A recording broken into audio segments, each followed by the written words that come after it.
ये कहानी है विश्व के सबसे बड़े महाकाव्य की, जिसमें योग है, यथार्थ है, विवेक है, परमार्थ है, सत्य ज्ञान का दिव्य प्रकाश है, आध्यात्म का महाआकाश है। ये दर्पण है हर मन के विवाद का, दृश्य है आत्मा और परमात्मा के संवाद का, मानवता का होता है जिससे उद्धार।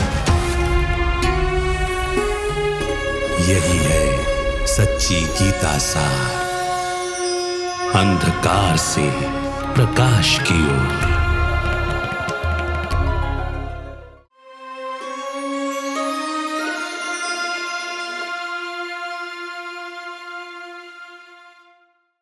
नमस्कार। अंधकार से प्रकाश की ओर, सच्ची गीता सार, इस कार्यक्रम में आप सभी का स्वागत है। हर बार हम गीता से जुड़े हुए कुछ ज्ञान की बातों के ऊपर चिंतन करते हैं।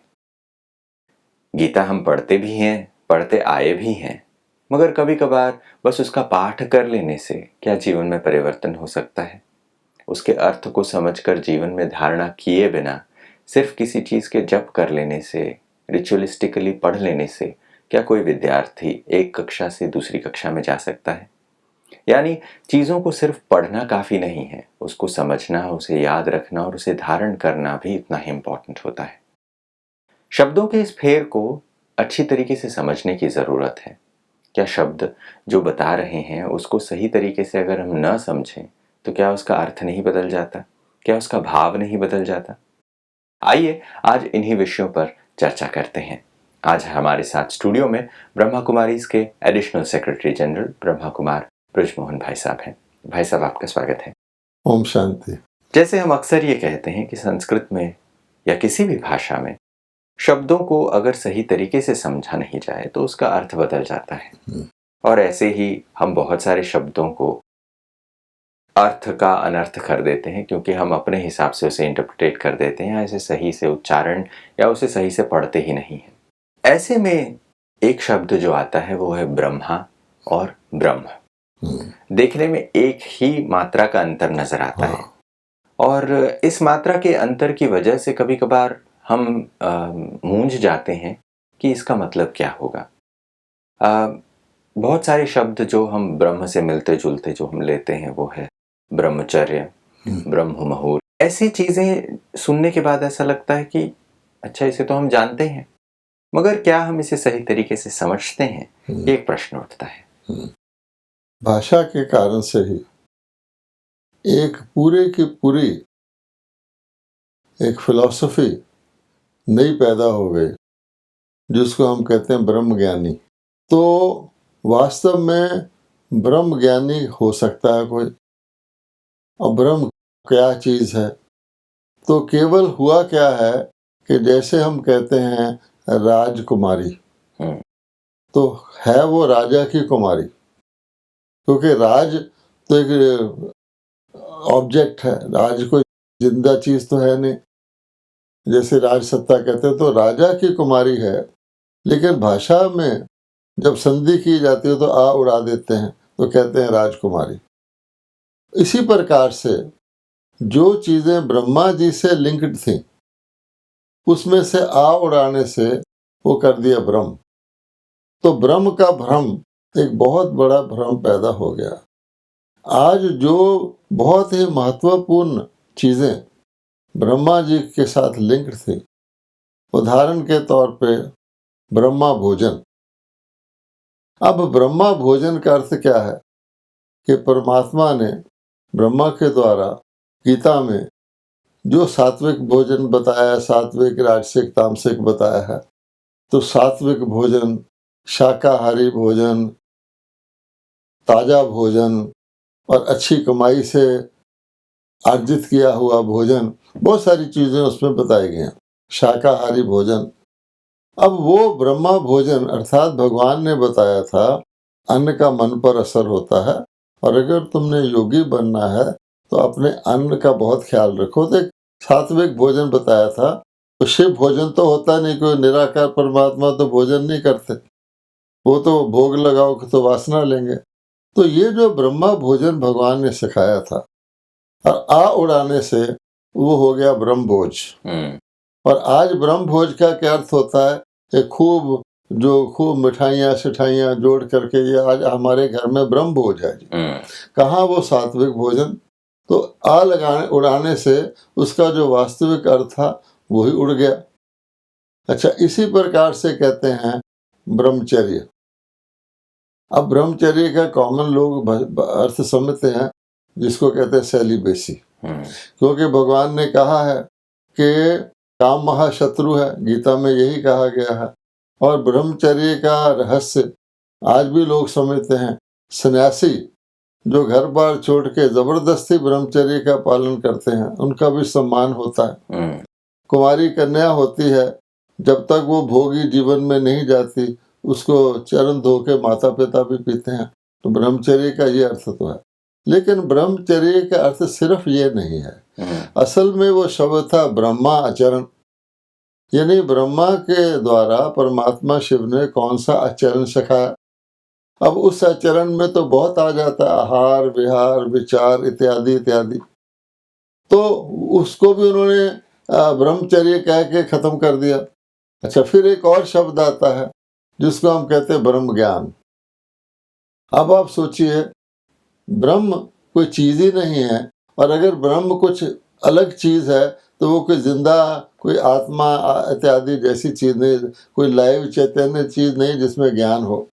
तो ब्रह्मा के द्वारा परमात्मा ने जो ज्ञान दिया वो तो गीता ज्ञान है, और अगर आप उड़ा देंगे तो ब्रह्म ज्ञान फिर दूसरी तरह का ज्ञान चल पड़ा जी। तो फर्क हो गया। और एक और शब्द है जिसको हम कहते हैं ब्रह्म मुहूर्त। आजकल बहुत कॉमनली कहा जाता है ब्रह्म मुहूर्त है। वास्तव में उसका भी अर्थ नहीं समझते कि ब्रह्मा जी के द्वारा परमात्मा जब सृष्टि पर अवतरित होते हैं तो एक बहुत ही विशाल तरह का मुहूर्त होता है, अर्थात नई दुनिया का शुरुआत होता है। मुहूर्त माने बिगनिंग, किसी चीज का शुरू करना। तो परमात्मा ने ब्रह्मा के द्वारा, जिसको आदि देव कहते हैं, कि देवताओं के पहले का होने वाला, जिसने देवताओं की दुनिया का मुहूर्त किया, वो ब्रह्म मुहूर्त है। तो सतयुग की स्थापना है, अर्थात आगे हम बताएंगे कि ब्रह्म एक तत्व है, ब्रह्मलोक है जहाँ आत्माएं रहती हैं। तो वहां से पहली बार आत्माएं जो सतयुग में आती हैं वो ब्रह्म मुहूर्त है। और अगर आप एक दिन को लें तो एक दिन में भी होता है कि सात्विक समय होता है, तामसिक समय होता है। नाइट को तामसिक समय कहा जाता है। हर उल्टा काम रात को ही होता है। और शुभ काम जो होता है, किसी ने भक्ति करनी हो, पूजा करनी हो, बच्चे ने पढ़ाई भी करनी हो, तो मॉर्निंग समय को कहा जाता है सतोगुनी समय है, सब चीज सेटल्ड है बुद्धि, तो उसको ब्रह्म मुहूर्त कहा गया। अमृत वेला जिसको कहते हैं, अर्थात ज्ञान अमृत लेने का वेला। नाम तो उसका अमृत वेला है, फिर अन्य अन्य काम में भक्तों के लिए भी हो गया। तो कितना फर्क पड़ गया एक शब्द चेंज करने से। तो जो ब्रह्मा जी का रोल है गुम कैसे हो गया? ब्रह्मा जी ने यज्ञ रचा, अब यज्ञ कौन सा रचा, वो भी अग्नि वाला यज्ञ समझ लेते हैं। तो इस प्रकार से ब्रह्मा जी के द्वारा अति महत्वपूर्ण भगवान ने काम किया। अब जैसे ब्रह्म ज्ञान कहते हैं, अब सरस्वती को ज्ञान की देवी कहते हैं, विजडम, गॉडेस ऑफ विजडम।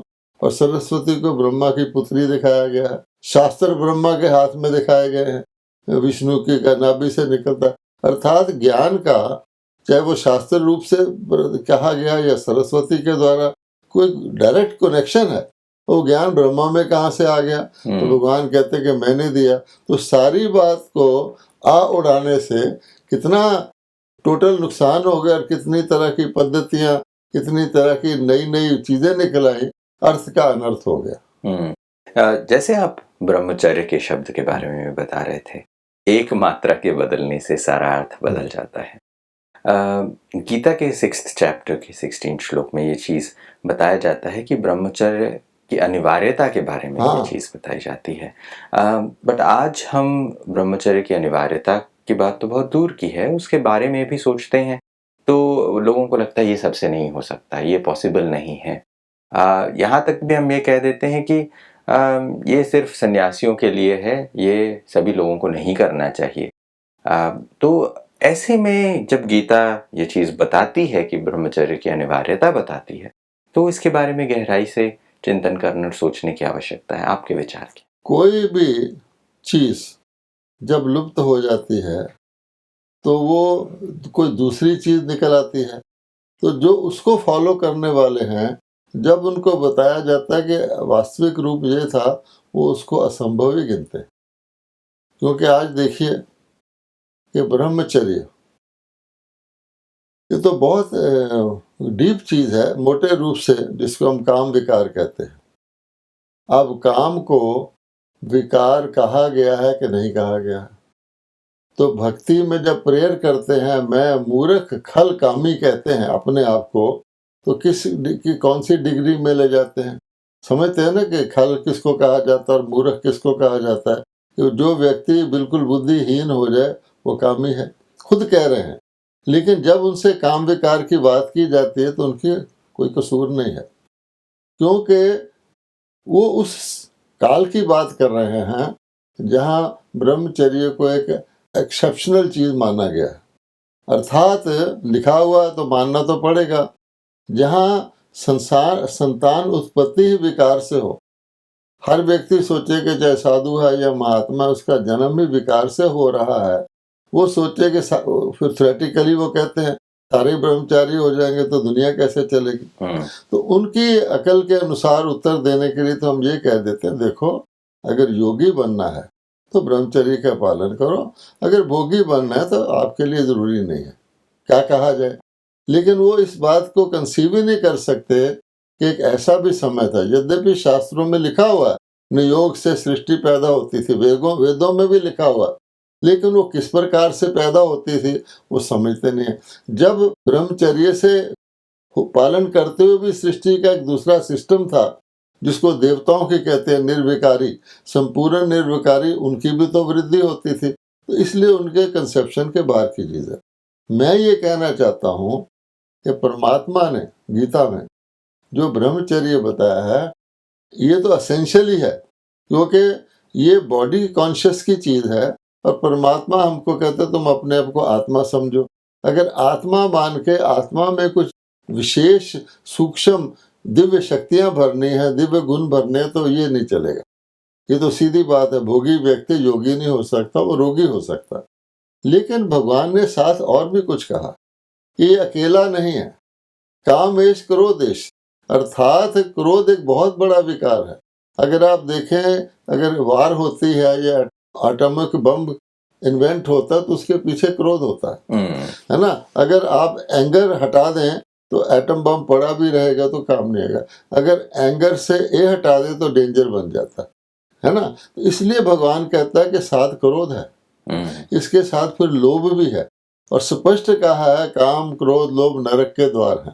तो जिस दुनिया में काम क्रोध लोभ होंगे वो नरक नहीं होगा क्या? तो घोर नरक हो जाएगा। और साथ में मोह और अहंकार भी जोड़ लो तो किस्सा पूरा हो जाता। तो ब्रह्मा आचरण मीन्स वो आचरण जो इन 5 विकारों से मुक्त हो, और इसके बदले में जो इसके ऑपोजिट हैं 5 जो गुण हैं उससे भरपूर हो। जैसे ही आप ये बात कह रहे थे तो ये बात स्पष्ट होता है कि ये जो हमारी अंडरस्टैंडिंग है ब्रह्मचर्य की, वो सिर्फ एक मनोविकार के बारे में हम सोचते हैं कि भाई काम ही विकार है। हम प्रार्थनाओं में कहते हैं कि ये काम के दलदल से मेरे को बाहर निकालो, बहुत सारी चीज़ें बहुत सारे भजनों में हम सुनते आए हैं। तो वहाँ पर गीता इसका सोल्यूशन देती है कि भाई ब्रह्मचर्य अनिवार्य है, उसे धारण करो। और फर्स्ट स्टेप है जी, सतयुग में या स्वर्ग में कोई जाना चाहे, सतोगुणी बनना चाहे, तो आपके विचार में अगर वो अहंकारी है तो सतोगुणी हो सकता है, या लोभी है या उसका अटैचमेंट है, मोह है, तो सतोगुणी हो सकता? हो ही नहीं सकता। तो ये 5 इकट्ठे हैं। जी। ये तो जीवन के एक आचरण के बारे में हो गया कि ब्रह्मचर्य का आचरण होना चाहिए, तो वो ब्रह्मचर्य कहलाता है। हालांकि शब्द के बारे में भी हमने चर्चा की कि सिर्फ ब्रह्मचर्य नहीं, वो ब्रह्मा के द्वारा जो बताई गई है उसके आचरण के अनुसार है। अब ब्रह्मा के द्वारा आहार शुद्धि की बात करें, जब आपने कहा ब्रह्मा भोजन जब आपने कहते हैं, तो क्या ब्रह्मा का आहार से क्या संबंध है यहाँ पर? और हम भगवान से जो भी चीज़ खाने के पहले भी अगर हम कहते हैं तो हम कहते हैं कि ये प्रभु प्रसाद है, ये ईश्वर का प्रसाद है, ऐसा हम कहते हैं। तो ऐसे में ये ब्रह्मा भोजन कहना, प्रभु प्रसाद हाँ, कहना, देखिए, इसके संबंध को समझे। भोजन प्रसाद भी एक भोजन है, लेकिन वो भोजन प्रसाद कब बन जाता है? जब हम उसको परमात्मा को ऑफर करते हैं। गुरुद्वारे में जाओ, मंदिर में जाओ, तो वो जो वहाँ से मिलता है भगवान को ऑफर किया हुआ, उसको प्रसाद कहते हैं। वास्तव में तो ये था, वो जब बनाया भी जाए तो ईश्वर की याद में बनाया जाए। अगर हम अपने घर में भी भोजन बनाते हैं और ईश्वर की याद में बनाते हैं तो वो भी एक प्रसाद हो जाता है, लेकिन हम ये करते नहीं। हमने आइसोलेट कर दिया कि मंदिर वाला प्रसाद है और घर वाला भोजन है, तो अब ज़्यादा टाइम तो घर वाला ही खाएंगे ना, या होटल का खाएंगे तो और भी गया। अब देखिए कि इसका ब्रह्मा से क्या लिंक है। आज की दुनिया में भी कोई शुभ काम होता है तो लोग ब्राह्मण को खिलाना एक पुण्य गिनते हैं, खास ब्राह्मण बुलाए जाते हैं। जितना बड़ा सेठ होगा उतने ज्यादा ब्राह्मण बनाएगा, 100 ब्राह्मणों को भोजन कराएगा। इसका क्या अर्थ हुआ? ब्राह्मणों का उस भोजन से क्या ताल्लुक है, और भोजन उनको खिलाने को पुण्य क्यों गिना जाता है? आजकल तो ब्राह्मणों को कोई भी भोजन खिला देते हैं, लेकिन वास्तव में उनको ब्राह्मणों के लिए भोजन भी प्रिस्क्राइब्ड सात्विक भोजन है, जो गीता के भगवान ने कहा हुआ है। तो ब्राह्मणों का भोजन से ताल्लुक है, तो ब्रह्मा का भी भोजन से ताल्लुक है, कि ब्रह्मा के साथी तो ब्राह्मण है। इसलिए एक भोजन की बात नहीं है। जैसे हम कहते हैं ना, धन को धन कहते हैं, वो लोग गुणों को धन नहीं कहते हैं। आंखों का भी भोजन होता है, कानों का भी भोजन होता है। अगर कोई व्यक्ति सात्विक भोजन नहीं करता तो उसकी आंखें भी राजसिक और तामसिक भोजन करती रहती, उसके अंदर जाके क्या करता आप जानते हैं। कान से भी, अब कैकेयी की सारी कहानी कैसे शुरू होती है, तो कान का भी भोजन है। तो कहा जाता है hear no evil, see no evil. तो ये सारे भोजन है, सूक्ष्म भोजन है, और ये स्थूल भोजन तो है ही। तो अगर किसी व्यक्ति को कहा जाता है as the food so the mind, किसी प्रकार का भी भोजन अगर मन को उठाता नहीं, एलिवेट नहीं करता, तो वो भोजन गीता के भगवान ने निषेध किया हुआ। अगर आप शास्त्र भी पढ़ लेते हैं जी, और उसमें उल्टी बात लिखी हुई है, हो सकता है वो भी आपको प्रभावित कर दे। आजकल लोग क्या सोचते हैं कि रावण सारे शास्त्र पढ़ा हुआ था, फिर भी वो रावण था। एक क्लासिक एग्जाम्पल है कि शास्त्रों से क्या हुआ। और आज भी लोग शास्त्र पढ़ते हैं, लेकिन उनका जीवन आचरण, उसमें फर्क आ जाता है, क्योंकि वो ब्रह्मा आचरण नहीं है। बिल्कुल। ये एग्जाम्पल देने के बाद समझ में आता है कि कैसे एक सिंपल सी चीज कि अगर आप पढ़ते हैं, आप ज्ञानी हैं, अगर आपके पास शास्त्रों की अथॉरिटी है, आपने कंठस्थ भी कर लिया है, मगर उसका जीवन में एप्लीकेशन नहीं है, जीवन में उसके अनुसार धारणा नहीं है, तो फिर आप पढ़ते हुए भी किसी काम का वो नहीं रहता। क्योंकि पढ़ाई की हमने बात की, तो ज्ञान को भी ब्रह्मा से जोड़ा जाता है। जैसे आपने पहले भी हमने शब्दों की चर्चा में ये कहा कि लोग कह देते हैं ब्रह्म ज्ञान, किसी व्यक्ति को ब्रह्मज्ञानी भी कह देते हैं। तो ऐसे में ज्ञान का ब्रह्मा क्या यानी ब्रह्म ज्ञानी तो कौन सा ज्ञान सुनाते हैं, वो दुनिया के अंदर एक संस्था चली हुई है, बंगाल में होते हैं वो लोग। लेकिन ब्रह्म ज्ञान का जो आ लगा दें तो ब्रह्मा ज्ञान हो जाता है, तो ब्रह्मा के पास ज्ञान कहाँ से आया? तो नेचुरली सोचना पड़ेगा, उसके शास्त्र दिखाए तो क्या ब्रह्मा ने शास्त्र पढ़ के ज्ञान सुनाया? सवाल पैदा होता है। तो ब्रह्मा के पास ज्ञान नहीं आया, भगवान ने ब्रह्मा को ज्ञान सुनाया, ब्रह्मा को माध्यम बनाया। सारा ही ज्ञान, मैंने गीता ज्ञान ले लो, आखिर ये गीता ज्ञान जो हमारे अंदर प्रश्न उठता है कि अकेले अर्जुन को सुनाया, उससे फिर क्या हुआ, हम जाके वहाँ मूझ जाते हैं, कोई आंसर ही नहीं मिलता। उसने सुना या जिन्होंने भी सुना उनको ज्ञान से गति क्या हुई? कहा जाता है बिना ज्ञान गति नहीं, तो ज्ञान से गति कुछ नहीं है। लेकिन भगवान खुद बताते हैं कि मैं ज्ञान का सागर हूँ। अनेक प्रकार के ज्ञान है, वैसे तो दर्जी का भी ज्ञान है, सुई धागे का भी ज्ञान है, डॉक्टरी का भी ज्ञान है, वकील का भी ज्ञान है, लेकिन वो ज्ञान श्रीमत, जो सिर्फ भगवान ही दे सकता है, और जो त्रिकालदर्शी है, सत्य को जानता है आगे पीछे, वो जो ज्ञान सुनाता है वो है ज्ञान जिसको हम गीता ज्ञान कहते हैं। कुछ ना कुछ उसका अंश गीता में है, भगवानोवाच है। अब वो ज्ञान भगवान ने किस माध्यम से सुनाया, तो वो तो कन्फ्यूजन है। श्री कृष्ण जी के पास तो ज्ञान हो ही नहीं सकता, क्योंकि श्री कृष्ण देवता हैं, और देवता वो ज्ञान उसमें क्या बताया गया है कि तुम तमोगुनी भी बनते हो, रजोगुनी भी बनते हो। काम देवताओं को काम विकार का नाम ही नहीं पता, और उनको ये भी नहीं पता कि गिरावट आनी है, नीचे चक्कर घूमता है। एक व्यक्ति टॉप पर हो और उसको तुम ये ज्ञान दे दो कि भाई आगे जाके तुम नीचे जा रहा है, उसकी तो खुशी मारी जाएगी। तो देवताओं को तो ज्ञान होता ही नहीं, क्योंकि ज्ञान नीचे से ऊपर का ज्ञान दिया जाता है। और पूरी हिस्ट्री पढ़ानी हो तो आप हिस्ट्री बीत चुकेगी तब पढ़ाएंगे, या बाकी बचा हुआ आधी हिस्ट्री पढ़ा देंगे। तो हर लिहाज से परमात्मा ज्ञान के सागर ने ब्रह्मा को माध्यम बना के, जो कहा जाता है यज्ञ रचा, वो ज्ञान यज्ञ रचा था, उसके द्वारा जो ज्ञान दिया और जो ब्राह्मणों के द्वारा पास ऑन हुआ, वो ज्ञान के जिक्र है। जैसे ये बात सुनते हैं तो ये पता चलता है कि ज्ञान की जब हम बात करते हैं तो ब्रह्मा के हाथ में जो शास्त्र दिखाते हैं, ये आपने बहुत ही खूबसूरत बात की, क्या ब्रह्मा ने शास्त्र पढ़ के ज्ञान सुनाया। हम सरस्वती को भी ज्ञान की देवी कहते हैं। ये ज्ञान की बात तो हो गई। अब एक और शब्द जिसके बारे में ब्रह्मा से जोड़ा जाता है वो है ब्रह्म मुहूर्त। आपने हालांकि ये बताया किसी चीज़ के मुहूर्त को हम शुरुआत को मुहूर्त कहते हैं, बट बहुत सारे लोग जो आध्यात्मिक पथ पर चलते हैं, सभी लोग सुबह जल्दी उठने के बारे में, ब्रह्म मुहूर्त में साधना करने के बारे में, पूजा पाठ करने के बारे में कहते हैं। तो इस समय का महत्व क्या है, ये ब्रह्म मुहूर्त क्या है?